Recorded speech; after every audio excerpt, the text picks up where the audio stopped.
আমি নিয়মিত নামাজ পড়ার চেষ্টা করি, কিন্তু মোবাইলে নাটক সিনেমা দেখতেও ভালো লাগে, মাঝে মাঝে দেখি।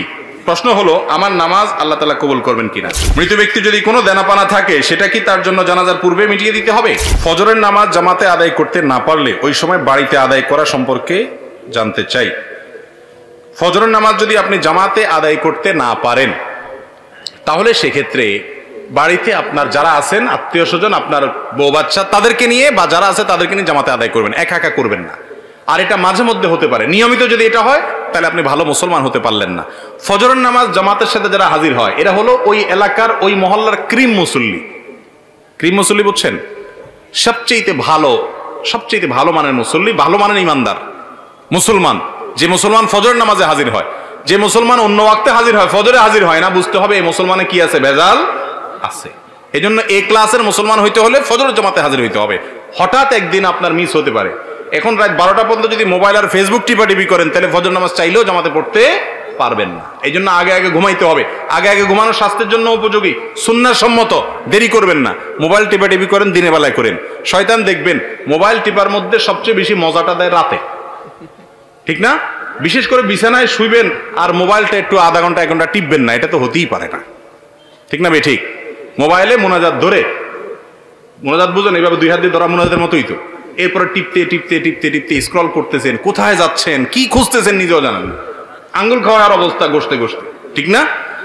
এই যে রাতে বেশি মজা লাগে মোবাইল টিপতে, কারণ ইবলিসের টার্গেট হলো, তার প্ল্যান হলো, তার মিশন হলো আপনার ফজরটা ধ্বংস করা। সেই জন্য রাত্রে যদি যত দেরি করে শোয়াইতে পারে সে আপনাকে, তত তার উপকার। আপনি ভোর রাতে উঠতে পারবেন না, কষ্ট হবে।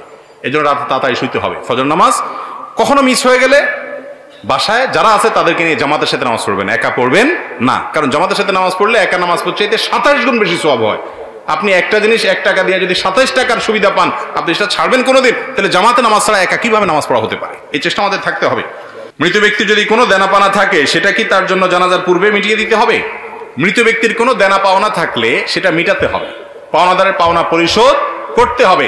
জানাজার আগেই করতে হবে এমন বাধ্যবাধকতা নাই। অনেক সময় দেখা যায় পাওনাদার দূরে আছে বা এই মুহূর্তে মিটমাট করা সম্ভব নয়, তাহলে আপনি লাশ দাফন করার পরে করলেন হবে, কিন্তু আপনি যদি আগে করতে পারেন, সেই সুযোগ থাকে, অবশ্যই আগে করবেন।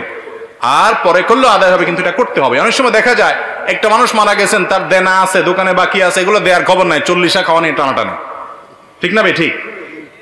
যেটা ফরজ সেটার খবর নাই, যেটা শরীয়ত করতে বলেছে সেটা করে না, যেটা করতে বলে নাই সেটা নিয়ে টানাটানি। আপনার বাবা মারা গেছেন, উনি দেনাদার, পাওনাদারের কাছে ওনার পাওনা আছে, উনি ঝুলে আছেন, আল্লাহর কাছে পাকড়াও, কারণ পাওনাদারের পাওনা আছে, সেটা দেওয়ার খবর নাই। আপনি ওই মানুষ খাওয়ায় বেড়াচ্ছেন। মানুষ খাওয়ানো গুরুত্বপূর্ণ না পাওনাদারের পাওনা পরিশোধ করা গুরুত্বপূর্ণ? তার রূহ ঝুলে থাকে যে ব্যক্তি পাওনাদারের পাওনা পরিশোধ করা ছাড়া মৃত্যুবরণ করে। শরীয়তের নির্দেশ হলো কোনো মানুষ মারা যাওয়ার পরে তার সম্পদ থেকে সর্বপ্রথম কাজ হলো পাওনাদারের পাওনা দেওয়া, এরপর তিনি ওসিয়ত করলে সেটা পূরণ করা, তারপরে বাকিটা তার ওয়ারিসদের মধ্যে বন্টন হবে। এখন আমাদের ওইগুলোর কোনো খোঁজ খবর নাই, যেটা শরীয়তে বলে না ওইটাকে সবচেয়ে গুরুত্ব দিয়ে করি। আল্লাহ আমাদেরকে বোঝার তৌফিক দান করুন। আমি নিয়মিত নামাজ পড়ার চেষ্টা করি, কিন্তু মোবাইলে নাটক সিনেমা দেখতেও ভালো লাগে, মাঝে মাঝে দেখি।